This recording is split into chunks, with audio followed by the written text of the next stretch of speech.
All right, guys.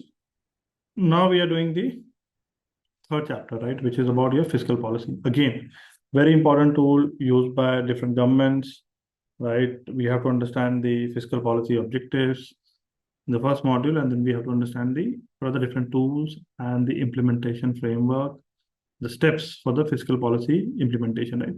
These are the tools, right, which are used by different governments, right, to control the economy, right? So listen to me carefully, right? Pretty basic understanding, but yes, we need to get into the depth. When I talk about your fiscal policy, please understand that we need to understand fiscal policy objective as the first model, right? So overall, fiscal policy means your government decisions on your spending and your taxation to influence the economy, right? This particular module is trying to answer basically three core questions, right? What are three core questions? Basically, how is fiscal policy different from your monetary policy, right? Monetary policy is in the next chapter. What exactly does your fiscal policy try to achieve, right? And why do large fiscal policies or fiscal deficits, right, worry economists and markets, right? That we'll try to understand, right? So let's start with topic one, which is your fiscal policy versus monetary policy. Okay. When we talk about fiscal policy versus monetary policy, please understand, your fiscal policy, right? Your fiscal policy refers to the government's use of your spending and taxation to influence your economic activity. And if tax revenues is equal to government spending, that's a balanced budget.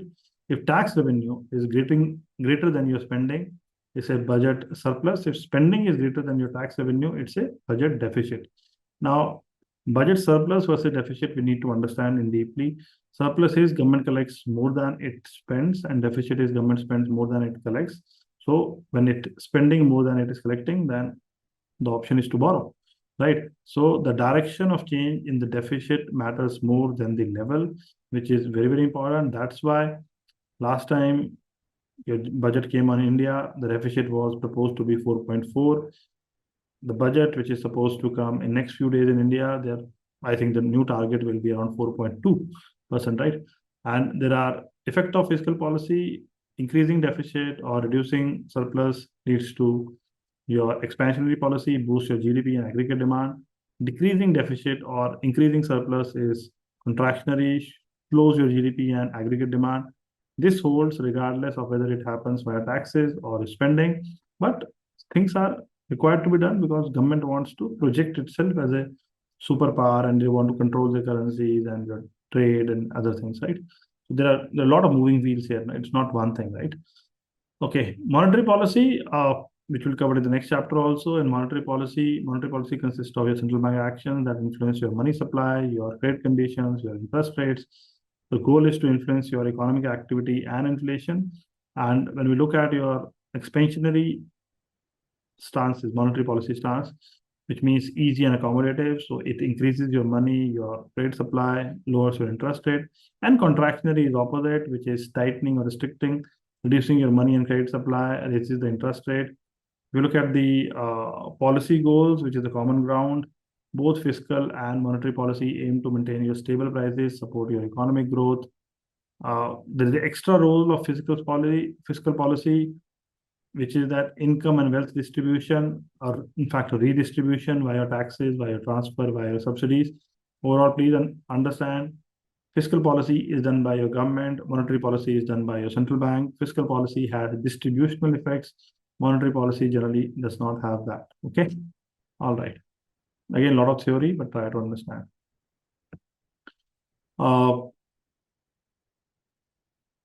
Okay, we have a question here.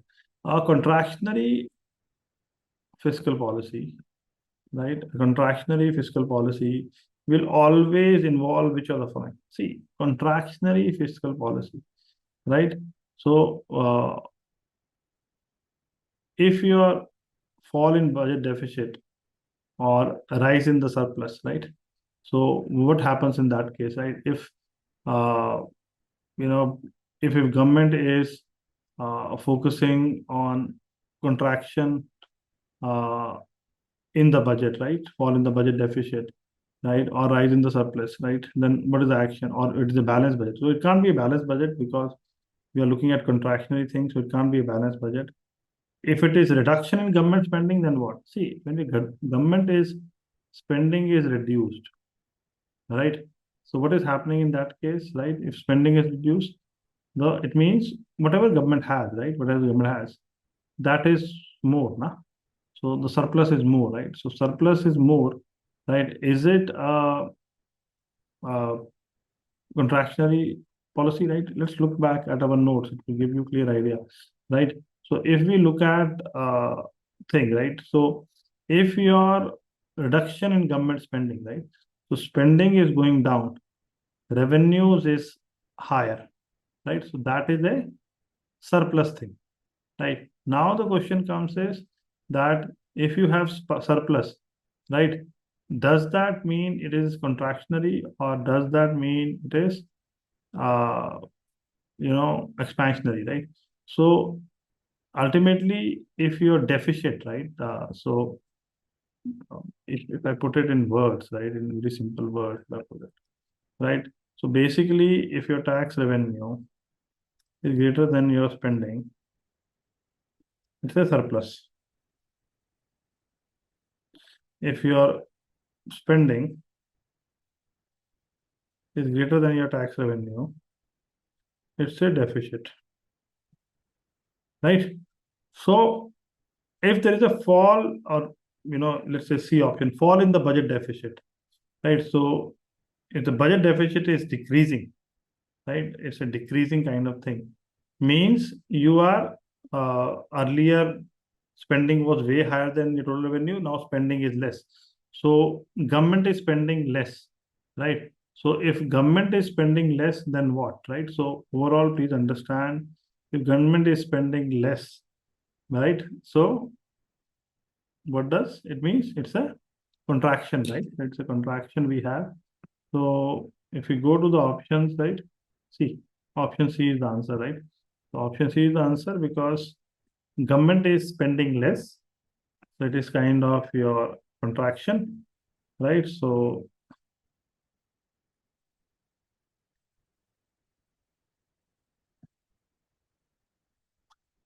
it is contraction. And when your deficit is lower, right? So deficit is lower, right? Then what we are getting?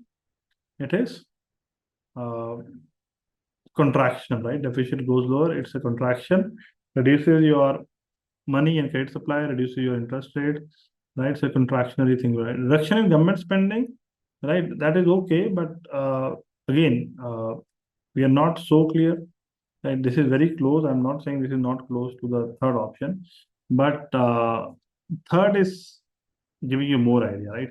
Fall in the budget spending, budget deficit, or rise in the surplus, right? So I told you very clearly that the levels doesn't matter much, right? Your direction matters.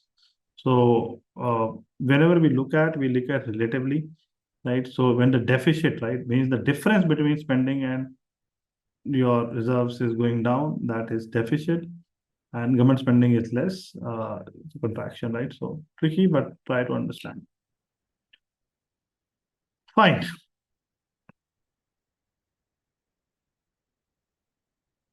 Okay, fine. Okay. So this is what it is given here. Note that the reduction in government spending could be accompanied by an even bigger fall in taxation, right? So that is why the B option is wrong, right? So that is why, right? Okay. C is much better worded.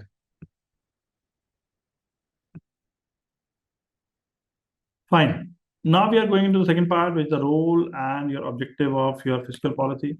See, when we look at the role and the objective of fiscal policy, we need to understand very clearly that uh, why does fiscal policy exist at all, right? See, fiscal policy exists at all because you want to influence economic activity and aggregate demand. Governments can increase demand during recession by stimulus, reduce the demand during inflationary boom using your austerity times. redistribute your income and wealth. Example could be progressive taxes, your welfare programs, your subsidies for targeted groups. And monetary policy cannot do this directly, right? Then you allocate your resources across different sectors. Government decides where money goes, your infrastructure, your defense, your education, your healthcare. This shapes your long-term economic structure. Then you have fiscal policy tools, right? Lower taxes plus higher spending, higher deficits leads to your demand, your growth, your employment. Higher taxes plus your lower spending leads to your low deficit and your slower growth. And then there are key schools of thought here, uh, Keynesian and your monetarist views. Right. In a Keynesian view, you have fiscal policy is powerful, especially effective when economy is below your full employment. Aggregate demand is the main problem. Then you have your uh, monetarist view. Monetarist view means fiscal effects are kind of temporary. Prefer your monetary policy for your inflation control. Skeptical of your fine tuning via your government spending. And then we have your discretionary versus your automatic stabilizers. Discretionary fiscal policy means you require active government decisions. Example could be stimulus package, your tax reform, your spending cut. That can be slow due to your political delays. Then you have automatic stabilizers, right, which adjust automatically with the business cycle. So there's no legislation which is needed. There are income taxes, there are unemployment benefits. And why we need it? Because it helps you smooth your economic fluctuation. Then we have to do deficit management. In deficit management, if you look at recession, deficit increase to stimulate your growth. If you have high inflation or boom, deficit increase to cool economy. Then we talk about the debt sustainability concern. Problem arise when there is a government debt, there is annual deficit, there is interest expense, and it becomes too large related to GDP, raising your solvency concern. And then we have the debt ratio dynamics. We have debt to GDP ratio. It decreases when your real interest rate are greater than real GDP growth, decreases when GDP growth is greater than your interest rate. And reason is tax revenues grows with the GDP. Okay, so a lot of finer points. You have to remember it, guys. This is not easy at all, right? The understanding has to be developed here. Now, the other part is why large fiscal deficit raises concern, right? See, large fiscal deficit raises concern because when you have higher future taxes, right? Deficits today, taxes tomorrow, higher taxes reduces your incentive to work, your entrepreneurship, lower your long-term growth. There is a loss of market confidence, right? If investors lose confidence, governments may struggle to refinance your debt, right? There are possible outcomes. There's a default if debt is in foreign currency. There are money printing if debt is in local currency, and money printing leads to higher inflation, right? Then there is a crowding out effect, right? You will see that in your next chapter also. Crowding out effect means government borrows more, demand for fund raises, interest rate increases, private firm borrow less, investment declines. Result is the government spending replaces all kind of private spending or majority of private spending. Net boost to demand is smaller. This is called crowding out. So please understand that when we have expansionary fiscal policy, there are higher deficit. When you have contractionary fiscal policy, there is lower deficit. Deficit can help in recessions, but raise your future tax burdens, your increase on inflation rates, crowd out your private investment, and even hurt your market confidence if done in excessive way, right? So that is very, very important to understand.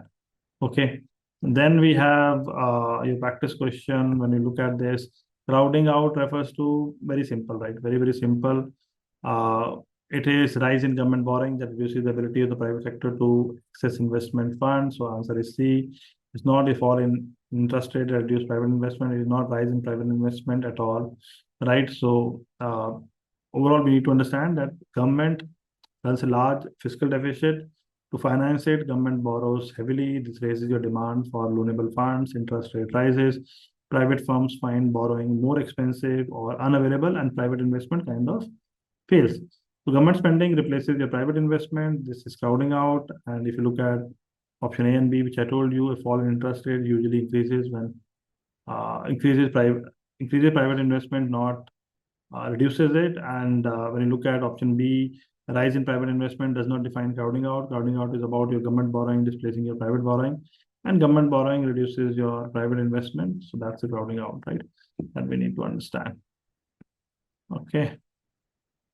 Then the next part is Why your large fiscal deficits may not be a problem. Basically, uh, you look at your domestic debt, right? We are looking at the counter arguments to the concern which you have discussed in the previous slide. See, domestic debt, when you look at, if government debt is primarily held by your domestic citizen, the problem is less severe, right? Why? Because interest payments stay within the country. One group of citizen, which are taxpayer, pays, another group of citizen bondholder receive. It is a redistribution within the economy, not a drain of your national wealth. So it's very different from your foreign held debt, where income leaves the country.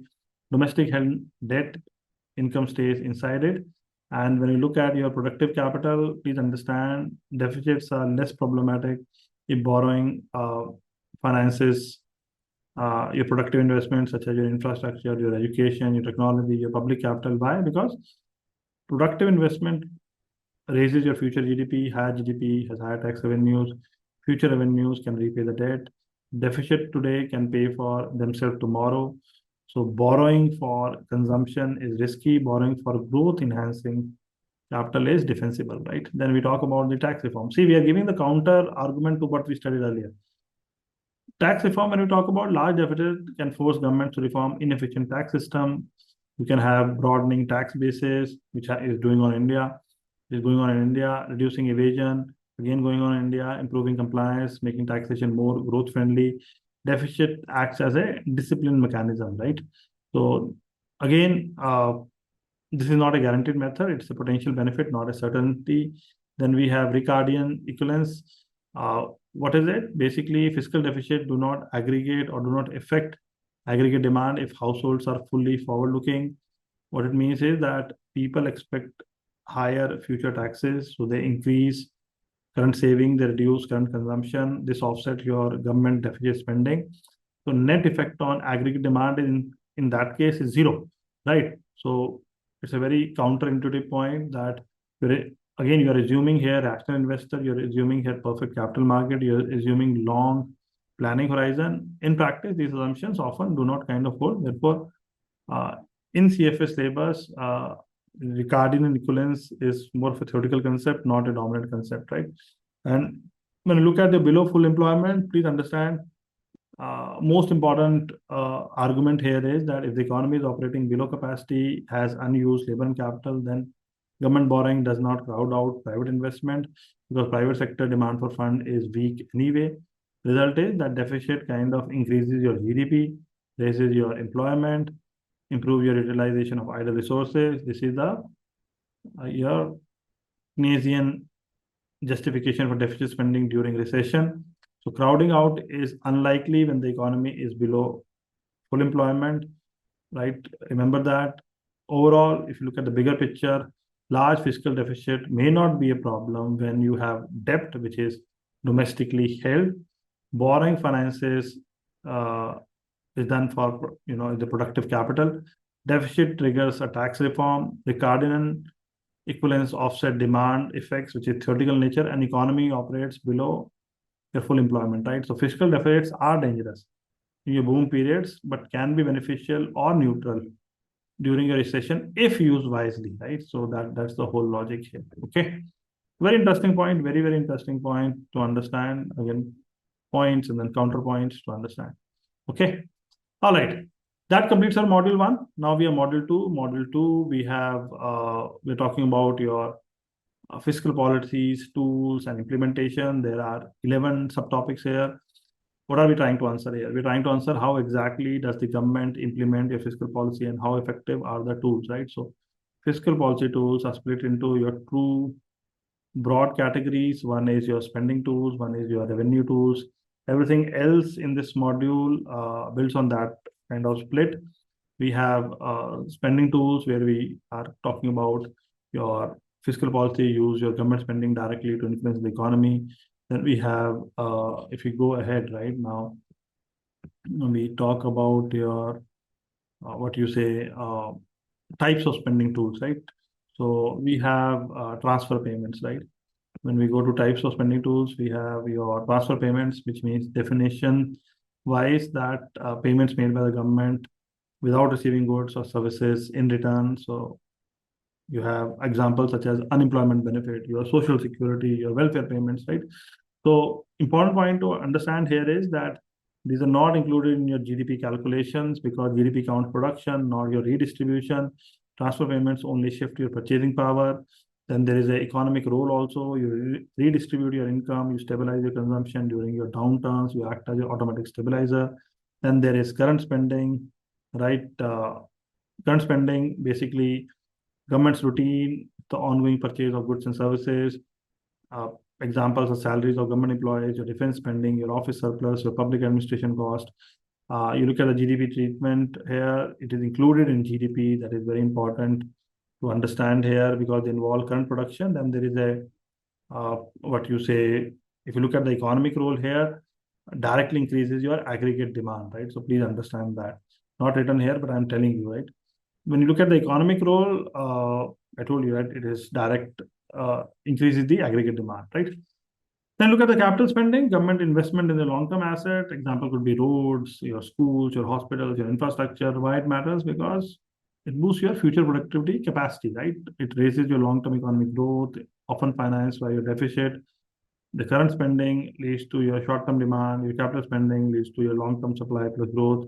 And when we look at the goals of your spending tools, please understand spending tools are used to provide your public goods, your national defense, your law and order, your public safety, enhance your long-term growth, your infrastructure, your education, your healthcare, stabilizes the economy, support your growth and employment, directly affect your aggregate demand, ensure minimum living standards, poverty reduction, social safety nets, encourage your targeted investment, subsidize R&D, promote your green technologies, support your high risk but socially beneficial projects, right? So those are your goals of your spending tools.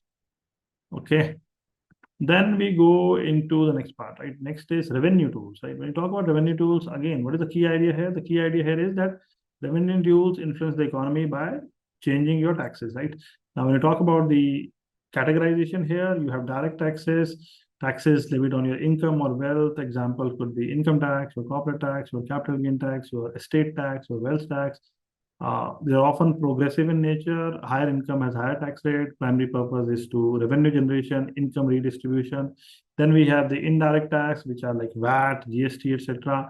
Tax levied on goods and services, sales tax, value-added tax, excise duties, alcohol, tobacco tax. Influence your consumer behavior, discourages your social undesirable consumption. And indirect taxes are easier to implement quickly than your direct taxes. Remember that.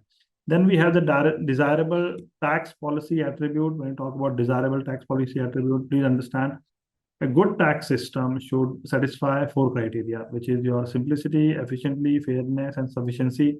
Simplicity means easy to understand, easy to enforce, low compliance cost. Efficiency means minimal distortion to your work decision, minimal distortion to your investment decision, should not discourage productivity. Fairness means includes your horizontal equality and vertical equality. What is horizontal equality? Horizontal equality is people in similar situation pay similar taxes. Vertical equality means higher income individuals pay more. Sufficiency means generate enough revenue to fund your government spending. Even like in your question exam, if a question asks you which is not a desirable tax attribute, these four are your kind of checklist, right? Remember, these are your desirable tax policy attribute, right?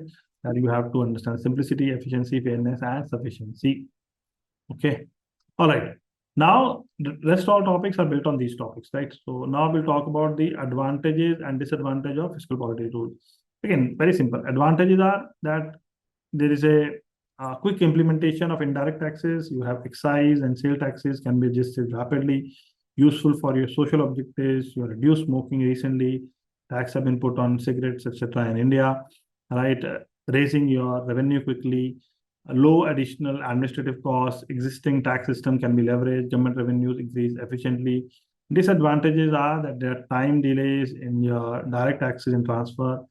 It requires your legislation. There is a political approval which slows your implementation, reduce effectiveness for short-term stabilization. Then we have your capital spending delays. Planning and execution takes years. By the time spending occurs, the economy may already have recovered, leads to your missed time stimulus. This directly links to your fiscal policy time lags, right, which will come ahead.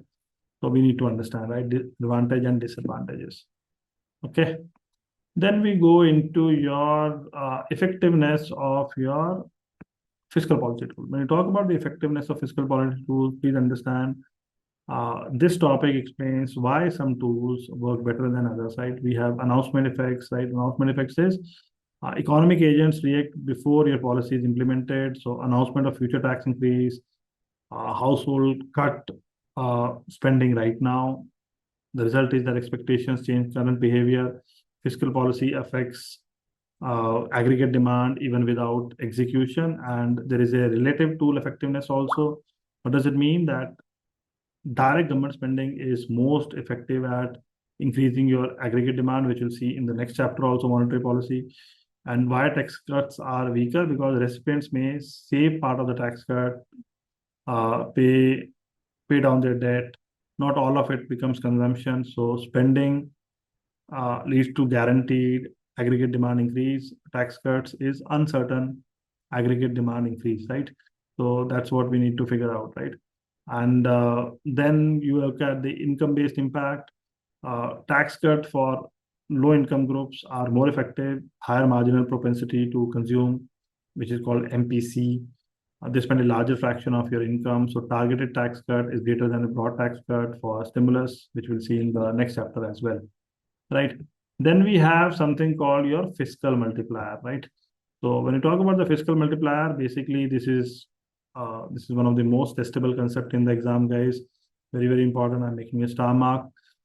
The multiplier concept is that government spending creates a chain reaction. Government spends, then it leads to income rises, then it leads to people spend part of that income, other income rises. The process repeats, right? So total impact is greater than the initial spending. And the key determinants here in this case is that there is a marginal propensity to consume, MPC, and the tax rate. So if you look at the example which is given here, right, in the slide, right? So government spending increases by $100, the tax rate is 25%, MPC is 80%. So if you look at the first stage, right, so income rises by 100, tax is 25, right? Disposable income 75, right? We have, and consumption is 0.75, 75 into 0.8 is 60, right? Now, round two, right? Income rises by 60, disposable income 60 into 0.75, 45, which will spend 45 into 0.8, 36. Further round, each round is smaller, total effect converges to a limit. Then we have the formula for fiscal multiplier, which is your 1 divided by 1 minus MPC, 1 minus T. So in this case, if you kind of put it, right? So it is 1 divided by your 1 minus MPC was what? 0.8, right? And 1 minus taxation was 0.25, right? So if I put it 1 divided by 1 minus 0.8, right? 1 minus 0.25, this brings 1 over 1 minus 0.6. This leads to 2.5, right? So that's what we have. So $100 increase in spending, $250 increase in your aggregate demand, right? So higher MPC, higher multiplier, higher tax rate, lower multiplier. And this relationship is quite testable in exam, right? So please understand that. Okay, this is what I did. So very, very important, very, very important for exam, right? Fiscal multiplier is inversely related to your tax rate. Higher tax rate decreases the multiplier, directly related and directly related to marginal propensity to consume. Higher MPC consumes the multiplier. Very, very important. Okay, overall, what you need to understand till now is that spending tools directly affect your demand. Revenue tools influence your behavior and income. Direct spending is more powerful than your tax cut. Low income tax cuts are more effective. Fiscal multipliers amplify your spending. High MPC and low taxes increase your multiplier size, right? So that's what we need to do.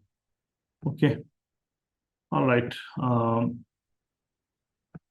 Then we have the balanced budget multiplier, right? If you look at it, basically now we are focusing on a very core, heavy stretch of fiscal policy, and CFA exam loves testing it, right? Conceptually also, numerically also, right? So we'll try to understand balanced budget multiplier. Here we are talking about a very counterintuitive question. We are saying that if the government increases spending and taxes by the same amount, right, does aggregate demand still rise? Yes, aggregate demand still rises, right? So look at the tax impact mechanism. What happens when the tax increases? Basically, the taxes, goes down, right? taxes increase, right? Disposable income goes down. Low disposable income means your consumption also goes down. Lower consumption means the aggregate demand goes down. Because consumption falls over multiple rounds, taxes have a multiplier effect, just like in spending, but smaller, right? So there is an initial tax effect, which is the numerical here given. Tax increase is, $100, MPC is 0.8. Only the part people would have spent affects your aggregate demand. So there is an initial fall in spending. 100 into MPC is equal to, point, 8, right, which is 80. The first round impact on AD is minus $80. Then total tax impact, including your multiplier, which we are saying you have from the previous topic, you have fiscal multiplier 2.5, 100 into your 0.8 into your 2.5, which gives us 200. The total fall in aggregate demand is 200, right? Then the balance budget effect we are talking about. So now combine your $100 in your government spending plus $100 in your taxes. Spending effect is 100 into your what do you say, 2.5, right? So what you are doing 100 into 2.5 is spending effect is coming as spending effect is 100 into 2.5, which is 250, and tax effect is equal to minus 200, right? So net your plus 250 minus 200 equal to plus 50, right? This you have to understand, guys, right? So aggregate demand still rises by a 50, right? This is the balanced budget multiplier and it is positive. And then we have the neutralizing effect also, zero net impact. How much must taxes rise to fully offset $100 spend increase? So tax increase in that case will be, is equal to 100 by your MPC, right? MPC, whatever it is. So basically, if you put MPC is 0.8, right, then it becomes 125, right? So idea here is that $125 tax increase offset a $100 spending increase.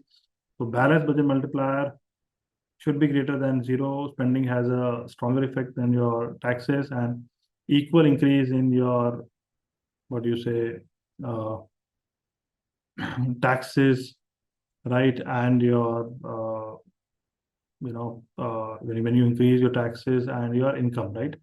So government spending, right? If you equal increase your taxes and government spending, in that case, aggregate demand rises, right? So equal government spending and taxes increase, AD still rises. Aggregate demand still rises. Okay.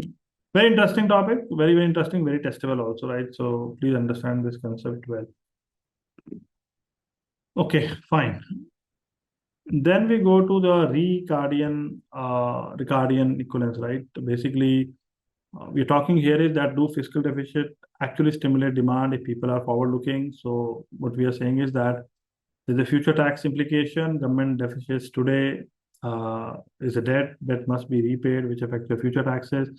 The rational taxpayer anticipate this. So what's the taxpayer response? If people expect higher future taxes, they increase your current saving, they reduce your current consumption, and the goal is to smooth consumption over time.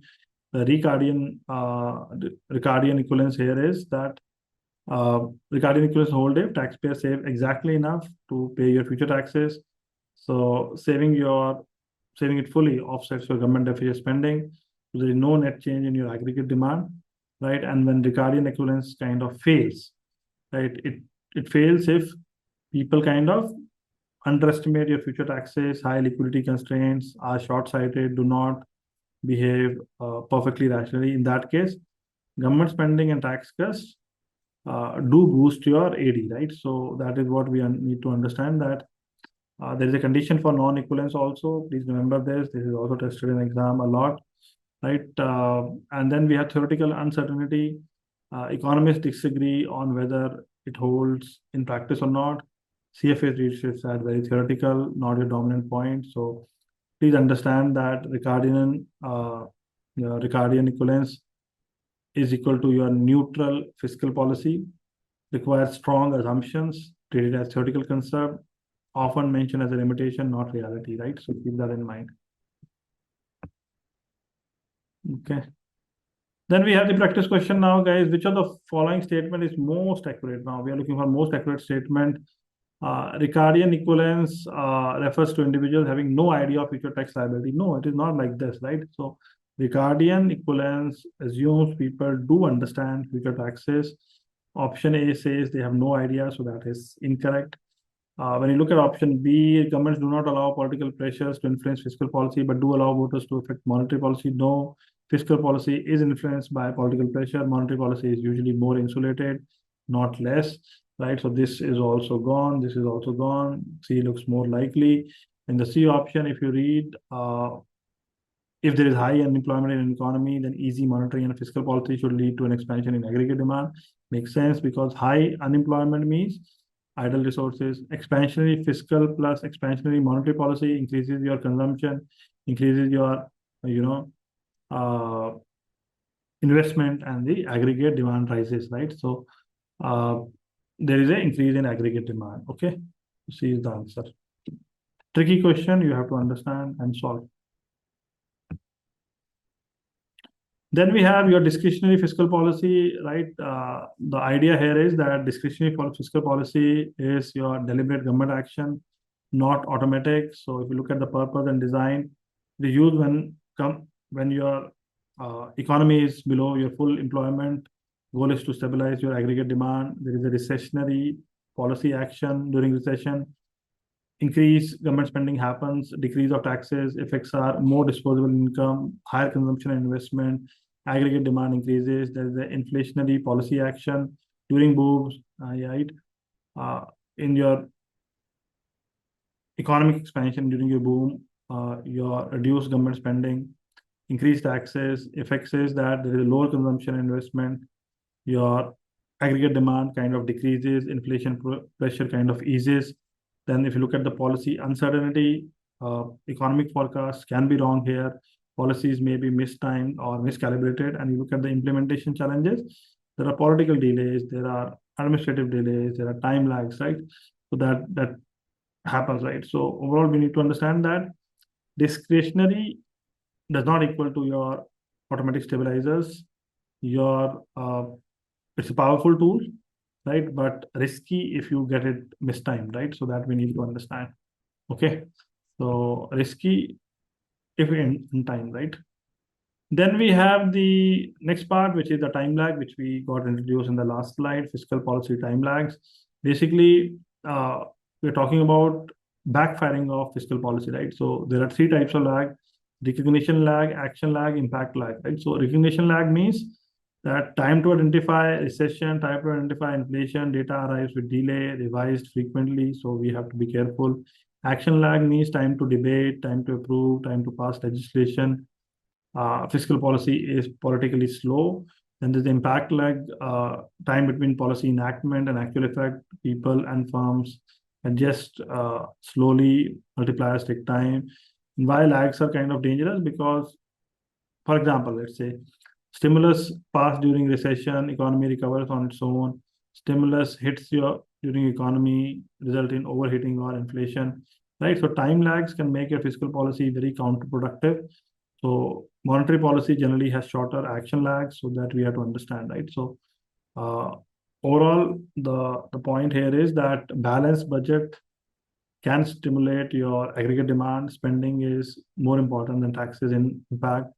Ricardian equivalence, which we saw, may neutralize your fiscal policy theoretically. Discretionary policy is powerful but risky. Time lags are a major limitation that we need to keep in mind. Okay, there are some questions coming your way now that you have to understand, right? So the least likely explanation, right? Least likely explanation for why fiscal policy cannot stabilize aggregate demand conceptually is what? Now, in this question, right, the least likely explanation is it A, right? When you look at A option, private sector behavior changes over time. See, A is possible, right? But it's not the answer because, see, private sector behavior changes over time. What it means is that households and firms adapt their behavior. They change their saving, they change their investment. This makes stabilization kind of harder, right? So it's a legitimate limitation of your fiscal policy, right? So we are asking for least likely, right? So this is not. right? Then we look at policy changes are implemented very quickly. Now, this, when you look at it, see, that doesn't happen, right? Fiscal policy change does not get implemented very quickly. In reality, fiscal policy suffers from your recognition lag, action lag, impact lag. So saying policy changes are implemented very quickly is incorrect, making it the least likely statement. So this seems to be the answer. Option C, fiscal policy, what do you say, focuses more on inflation than on unemployment. Basically, fiscal policy often balances your inflation, your employment, and there is a trade-off which reduces your precision. That's also a valid limitation, right? So that's what we have. Okay. Uh, so we are looking for least likely, guys. So don't forget that. So answer is B, right? So anything suggesting your fiscal policy is fast is always wrong, right? So very quickly is very wrong, right? So moving on, you have next topic, which is macroeconomic issues related to fiscal policy, another theoretical concept. Basically, here we are discussing why fiscal policies may fail even if intentions are kind of good. The idea is that this is a misleading economic statistics. The data is kind of lagged, data is revised, data is imperfect. There are consequences. There's the expansionary policy used when economy is already at capacity.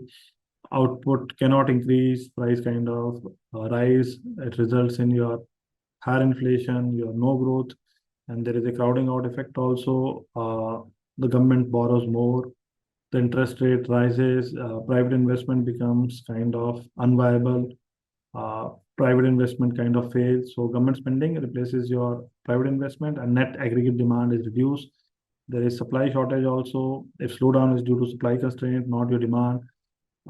Example could be your labor shortages, energy shortages, raw material constraints, fiscal stimulus raises demand, supply cannot respond, prices rise instead of output. Inflation without growth is a problem. Then there's a limit to deficits also. Market perception matters. If deficit is seen as too large related to GDP, is unsustainable, then borrowing cost rises, interest rate increases, fiscal position worsen further, policies become self-defeating. And then there are multiple targets, right? So the core dilemma here is that economy faces high unemployment and your high inflation, which can cause stagflation. You use the fiscal policy in that case. Expansion can help your jobs, right? And worsen your inflation. Contraction controls your inflation, worsen your jobs. You cannot solve both simultaneously. So you have to have a balanced approach. Overall, what you need to understand is that fiscal policy works best for demand side recession, right? Performs very poorly with your supply shock, with your high debt, with your multiple conflicting objectives, right? So be careful, right? These are macroeconomic issues which are fiscal policy, very testable in exam, guys. Okay. Next one is your measuring of your fiscal policy. When you took a measuring of fiscal policy, again, very testable part of exam.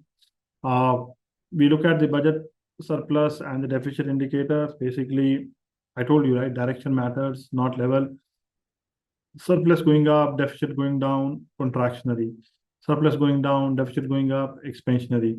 When you look at the revenue changes, taxes going up, sales income, VAT going up, disposable income going down, contractionary. Taxes going down, discretionary income going up, expansionary. Spending changes, government spending going up, aggregate demand going down, expansionary.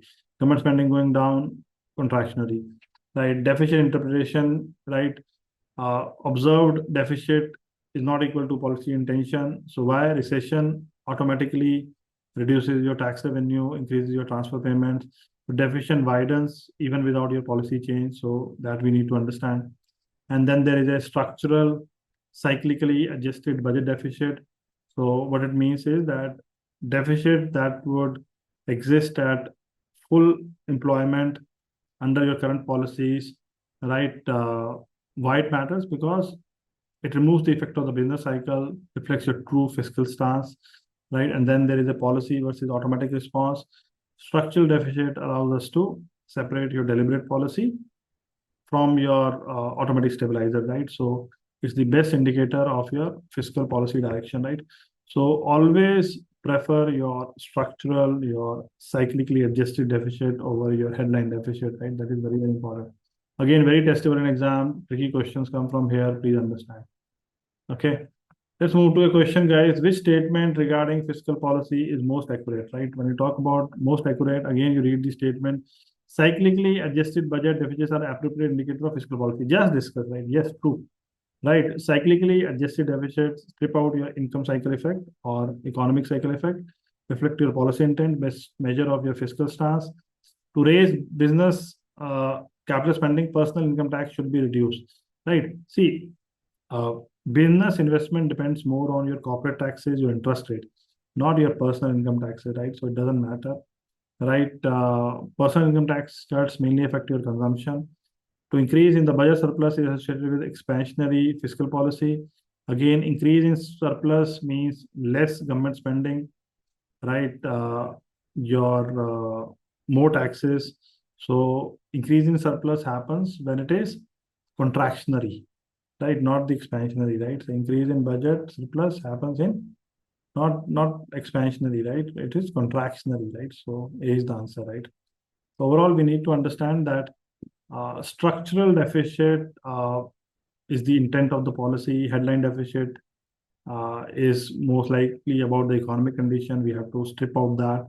Rising surplus is tightening your fiscal policy, right? Not the expansionary part, right? So overall, understand that fiscal policy, when you look at fiscal policy is kind of slow and you're imperfect. Time lags and data errors limit your effectiveness, crowding out and supply constraint reduce your impact. Structural deficits are the gold standard measure, and many uh, exam questions, right? They look at reverse expansionary or contra contractionary logics there, right? Which is highly confusing. So beware of that, right? So that's it, guys. Again, a very tricky kind of chapter, right?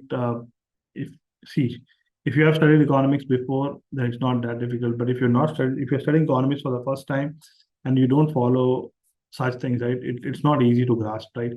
I I've studied economics a lot. This is my work, so I understand these things very easily, very casually. But I also know that there are some students who might not have that background. If you don't have that background, then it is kind of challenging, right? This is not easy to understand, right? So what you can do is you can make proper notes. What I have spoke in here, I spoke in very simple way, given you direct relationships.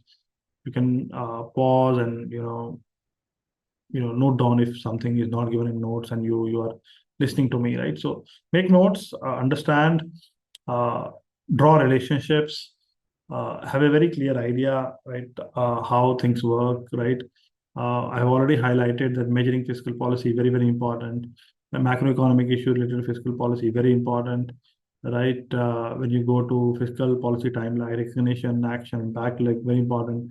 Discretionary fiscal policy, right? What is the purpose and design? What are recessionary policy action, inflationary policy action, policy uncertainty, implementation challenges, very important, right? Then we go to Ricardian equivalence, right? That has to understand what is the condition for non-equivalence. That has to be understand balance budget multiplier, tested in exam, know the numerical, right? Fiscal multiplier, understand the numerical, right? Effectiveness of fiscal policy tools, announcement effect, related to tool effectiveness, income-based impact, right? Your advantage and disadvantage of your policy tools, right? Revenue tools, your spending tools, right? So this is very first part is easy, right? First part is not that difficult. While large fiscal deficit may not be a problem, this is the counter view in your to the topic three. Topic three, why it raises concern. That is a rules and objective of fiscal policy, and then your fiscal policy versus monetary policy, right? That's it, guys. That's the whole chapter. Go back, revise it, solve questions, redo it, make notes, right? If you do, it doesn't stick to your mind so easily, right? So keep that in mind, right? That's you have to draw the relationships, understand, and have a very clear framework, right? Have a very clear flowchart framework that this is how this thing works. How the aggregate demand affects, well, if the taxes go up, what happens to the disposable income, what happens to the aggregate demand, etc., etc. You have to have a very clear relationships in each policy, and that you have to understand, right? So that's it from my side, guys. Go back and revise it, and I'll see you in the next lecture. Okay. Thank you.